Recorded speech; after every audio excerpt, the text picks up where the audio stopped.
Tā meitene, kas vienmēr stāvēja pie bāriņa un trieca iekšā skrūves, sēž tagad kautri maliņā, un viņas vīrs vairs neiet spriedelēt par karu, bet blakus sēž un prasa,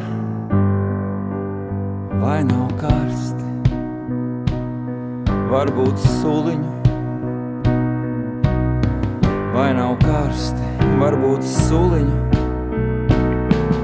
Tā meitene, kas vienmēr stāvēja pie bāriņa un trieca iekšā skrūves,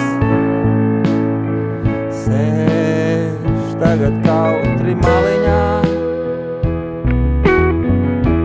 un viņas vīrs vairs neiet spriedelēt par karu, bet blakus sēž un prasa, vai nav karsti, varbūt sūdi.